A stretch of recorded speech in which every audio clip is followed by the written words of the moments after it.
नमस्कार दोस्तों, रंगमंच कहानियों का में आपका स्वागत है। तो आइए सुनते हैं जयशंकर प्रसाद की कहानी भीख में। ये कहानी जयशंकर प्रसाद की प्रमुख कहानियों में से एक है।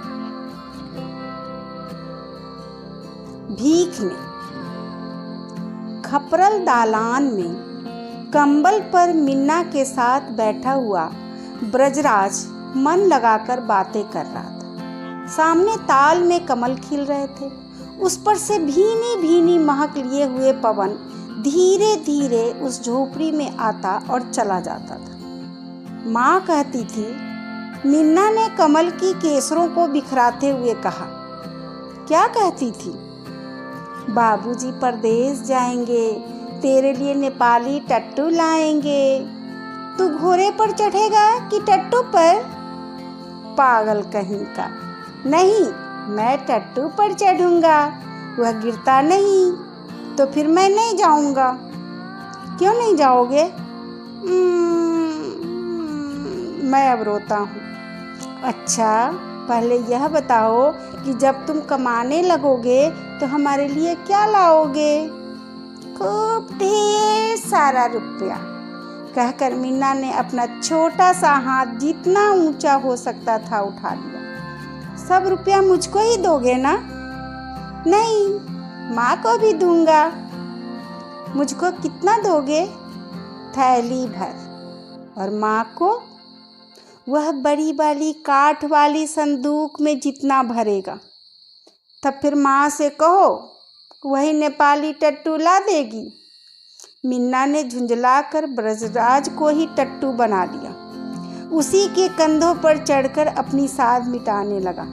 भीतर दरवाजे में से इंदु झांक कर पिता पुत्र का विनोद देख रही थी। उसने कहा, मिन्ना, यह टट्टू बड़ा अड़ियल है। ब्रजराज को यह विसंवादी स्वर किसी हंसी खटकने लगी।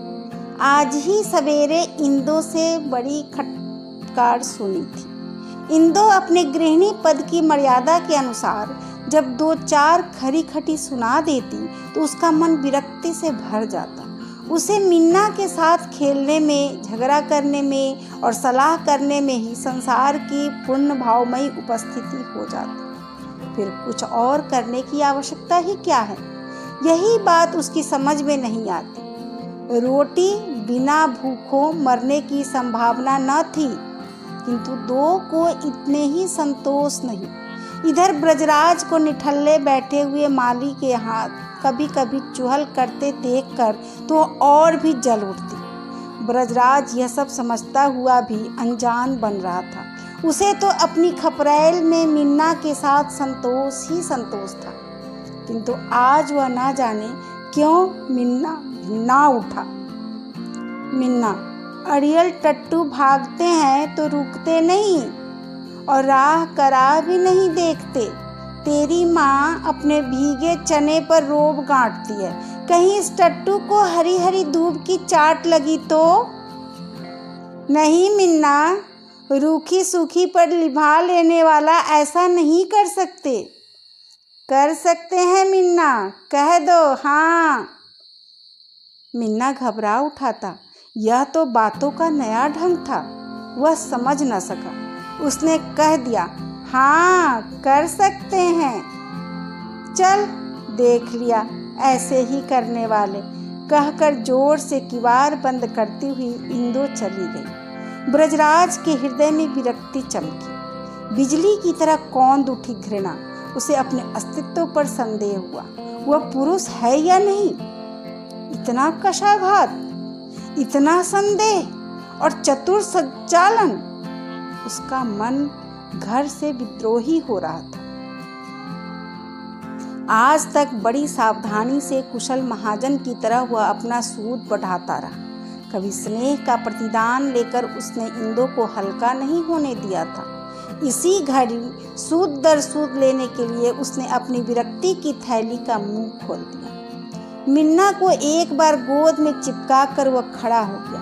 जब गांव के लोग हलों को कंधों पर लिए घर लौट रहे थे, उसी समय ब्रजराज ने घर छोड़ने का निश्चय कर लिया।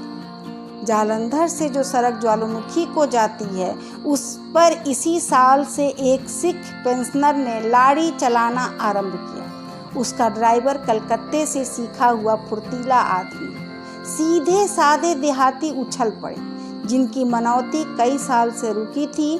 बैलगाड़ी की यात्रा के कारण जो अब तब टाल मटोल करते थे, वे उत्साह से भरकर ज्वालामुखी के दर्शन के लिए प्रस्तुत होने लगे। गोटेदार ओढ़नियों, अच्छी काट की सलवारों, किमख्वाब की झकाझक सदरियों की बहार आए दिन उसकी लाड़ी में दिखलाई पड़ती, किंतु वह मशीन का प्रेमी ड्राइवर किसी ओर देखता नहीं। अपनी मोटर, उसका हॉर्न, ब्रेक और मड गार्ड पर उसका मन टिका रहता। चक्का हाथ में लिए हुए जब उस पहाड़ी प्रांत में वह अपनी लाड़ी चलाता, तो अपनी धुन में मस्त किसी की ओर देखने का विचार भी न कर पाता। उसके सामान में एक बड़ा सा कोट, एक कंबल और एक लोटा। हाँ, बैठने की जगह में जो छिपा हुआ बक्स था, उसमें कुल रुपये पैसे बचाकर वह फेंकता जाता। किसी पहाड़ी पर ऊंचे वृक्षों से लिपटी हुई जंगली गुलाब की लता को वह देखना नहीं चाहता। उसकी कोसों तक फैलने वाली सुगंध ब्रजराज के मन को मथ देती, परंतु वह शीघ्र ही अपनी लाड़ी में मन को उलझा देता और तब निर्विकार भाव से उस जनविरल प्रांत में लाड़ी की चाल तीव्र कर देता। इस तरह कई बरस बीत गए। बूढ़ा सिख उससे बहुत प्रसन्न रहता, क्योंकि ड्राइवर कभी बीड़ी तमाकू नहीं पीता और किसी काम में व्यर्थ पैसा नहीं खर्च करता। उस दिन बादल उमड़ रहे थे, थोड़ी थोड़ी झींसी पड़ रही थी। वह अपनी लाड़ी दौड़ाए पहाड़ी प्रदेश के बीचों बीच निर्जन सड़क पर चला जा रहा था। कहीं कहीं 2-4 घरों के गांव दिखाई पड़ते थे। आज उसकी लाड़ी में भीड़ नहीं थी। सिख पेंशनर की जान पहचान का एक परिवार उस दिन ज्वालामुखी का दर्शन करने जा रहा था। उन लोगों ने पूरी लाड़ी भाड़े पर कर ली थी, किंतु अभी तक उसे यह जानने की आवश्यकता न हुई थी कि उसमें कितने आदमी थे।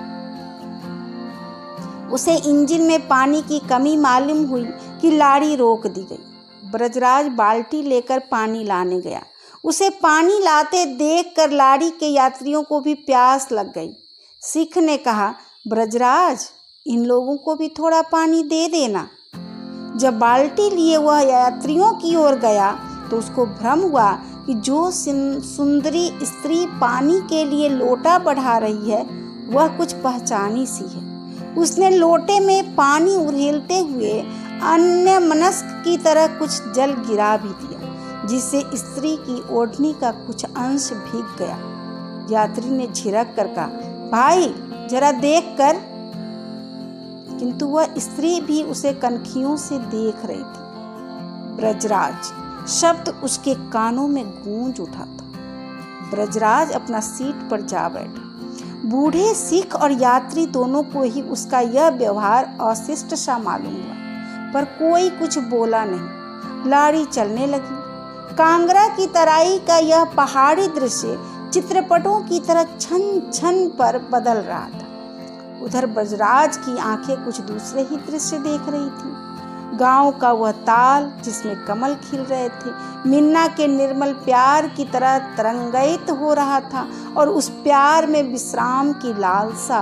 बीच बीच में उसे देखते ही मालती का पैर के अंगूठों की चांदी के मोटे छल्लों को खटखटाना, सहसा उसकी स्त्री का संदिग्ध भाव से उसको बाहर भेजने की प्रेरणा, साधारण जीवन में बालक के प्यार से जो सुख और संतोष उसे मिल रहा था, वह भी छिन गया। क्यों संदेह होना? इंदो को विश्वास हो चला था कि ब्रजराज मालो को प्यार करता है, और गांव में एक ही सुंदरी, चंचल, हंसमुख और मनचली भी थी। उसका ब्याह नहीं हुआ था। हाँ, वही तो मालो। और यह ओढ़नी वाली पंजाबी में? असंभव। नहीं तो वही है, ठीक ठीक वही है। वह चक्का पकड़े हुए पीछे घूमकर अपनी स्मृति धारा पर विश्वास कर लेना चाहता था। ओह, कितनी भूली हुई बातें इस मुख ने स्मरण दिला दी। वही तो वह अपने को रोक न सका। पीछे घूम ही पड़ा और देखने लगा। लारी टकरा गई एक वृक्ष से। कुछ अधिक हानि न होने पर भी, किसी को कहीं चोट न लगने पर भी सिख झल्ला उठा। ब्रजराज भी फिर लारी पर न चढ़ा। किसी को किसी से सहानुभूति नहीं, तनिक सी भूल भी कोई सह नहीं सकता। यही ना, ब्रजराज ने सोचा कि मैं ही क्यों न रूठ जाऊं। उसने नौकरी को नमस्कार किया। ब्रजराज को वैराग्य हो गया हो तो सो बात नहीं।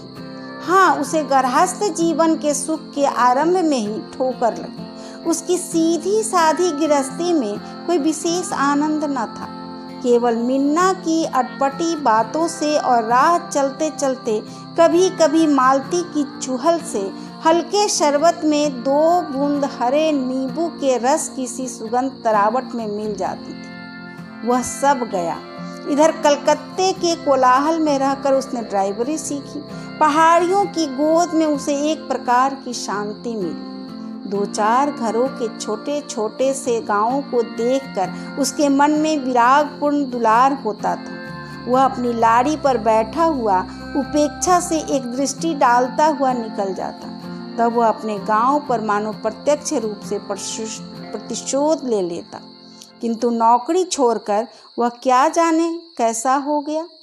ज्वालामुखी के समीप ही पंडों की बस्ती में जाकर रहने लगा। पास में कुछ रुपए बचे थे, उन्हें वह धीरे धीरे खर्च करने लगा। उधर उसके मन का निश्चिंत भाव और शरीर का बल धीरे धीरे छिन्न होने लगा। कोई कहता तो उसका काम कर देता, पर उसके बदले में पैसा न लेता। लोग कहते बड़ा भला मानुस है। उससे बहुत से लोगों की मित्रता हो गई। उसका दिन ढलने लगा। वह घर की कभी चिंता न करता। हाँ, भूलने का प्रयत्न करता, किंतु मिन्ना फिर सोचता, अब बड़ा हो गया होगा ही। जिसने मुझे काम करने के लिए परदेश भेज दिया, वह मिन्ना को ठीक कर लेगी। खेती बाड़ी से काम चल ही जाएगा। मैं ही गृहस्थी में अतिरिक्त व्यक्ति था। और मालती ना, पहले उसके कारण संदिग्ध बनकर मुझे घर छोड़ना पड़ा। उसी का फिर से स्मरण करते ही मैं नौकरी से छुड़ाया गया। कहाँ से उस दिन मुझे फिर उसका संदेह हुआ। वह पंजाब में कहाँ आती, उसका नाम भी ना लो। इंदो तो मुझे परदेश भेजकर सुख से नींद लेगी ही, पर यह नशा 2 ही 3 बरसों में उखड़ गया। इस अर्थयुग में सब संबल जिसका है वही उठी बोल गया। आज ब्रजराज अकिंचन कंगाल था। आज ही से उसे भीख मांगना चाहिए। नौकरी ना करेगा, हाँ भीख मांग लेगा। किसी का काम कर देगा तो यह देगा वह अपनी भीख। उसकी मानसिक धारा इसी तरह चल रही थी। वह सवेरे ही आज मंदिर के समीप ही जा बैठा। आज उसके हृदय से भी वैसी ही एक ज्वाला भक्त से निकलकर बुझ जाती है और कभी विलंब तक ललपलाती रहती है, किंतु कभी उसकी ओर कोई नहीं देखता। और उधर तो यात्रियों के झुंड जा रहे थे। चैत का महीना था। आज बहुत से यात्री आए थे। उसने भी भीख के लिए हाथ फैलाया। एक सज्जन गोद में छोटा सा बालक लिए आगे बढ़ गए। पीछे एक सुंदरी अपनी ओढ़नी संभालती हुई क्षणभर के लिए रुक गई थी। स्त्रियां स्वभाव की कोमल होती हैं। पहली बार पसारा हुआ हाथ खाली न रह जाए, इसी से ब्रजराज ने सुंदरी से याचना की। वह खड़ी हो गई। उसने पूछा, क्या तुम अब लारी नहीं चलाते? अरे वही तो ठीक मालती का सा स्वर। हाथ बटोर कर ब्रजराज ने कहा, कौन? माँ लो। तो यह तुम ही हो ब्रजराज? हाँ तो, कहकर ब्रजराज ने एक लंबी सांस। मालती खड़ी रही। उसने कहा, भीख मांगते हो? हाँ, पहले मैं सुख का भिखारी था। थोड़ा सा मिन्ना का स्नेह, इंदो का प्रणय, 10-5 बीघों की काम चलाऊ उपज और कहे जाने वाले मित्रों की चिकनी चुपड़ी बातों से संतोष की भीख मांगकर अपने चिथड़ों में बांध कर मैं सुखी बन रहा था। कंगाल की तरह जन कोलाहल से दूर एक कोने में उसे अपने छाती से लगाए पड़ा था, किंतु तुमने बीच में थोड़ा सा प्रसन्न विनोद मेरे ऊपर डाल दिया, वही तो मेरे लिए। ओहो, पागल इंदो मुझ पर संदेह करने लगी। तुम्हारे चले आने पर मुझसे कई बार लड़ी भी, मैं तो अब यहाँ आ गई हूँ। कहते कहते वह भय से आगे चले जाने वाले सज्जन को देखने लगी। तो वह तुम्हारा वही बच्चा है ना? अच्छा अच्छा, कहती हुई मालो ने कुछ निकाला उसे देने के लिए। ब्रजराज ने कहा, मालो तुम जाओ, देखो वह तुम्हारे पति आ रहे हैं, बच्चे को गोद में लिए हुए। मालो के पंजाबी पति लौट आए।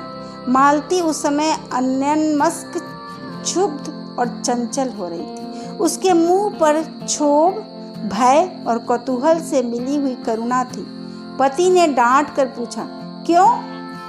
यह भिखमंगा तंग कर रहा था? पंडा जी की ओर घूम कर मालो के पति ने कहा, ऐसे उच्चकों को आप लोग मंदिर के पास बैठने देते हैं? धनी जजमान का अपमान वह पंडा कैसे सहता? उसने ब्रजराज का हाथ पकड़कर घसीटते हुए कहा, उठ बे, यहाँ फिर दिखाई पड़ा तो तेरी टांग ही लंगड़ी कर दूंगा। बेचारा ब्रजराज यहाँ धक्के खाकर सोचने लगा, फिर मालती, क्या सचमुच मैंने कभी उससे कुछ? और मेरा दुर्भाग्य, यही तो आज तक अयाचित भाव से वह देती आई है। आज उसने पहले दिन की भीख में भी वही दिया। अभी आप सुन रहे थे जयशंकर प्रसाद की कहानी भीख में। यदि आपको ये कहानी पसंद आए तो आप मेरे YouTube चैनल को लाइक और सब्सक्राइब करें तथा अपने साहित्य प्रेमी दोस्तों के साथ अवश्य शेयर करें। धन्यवाद।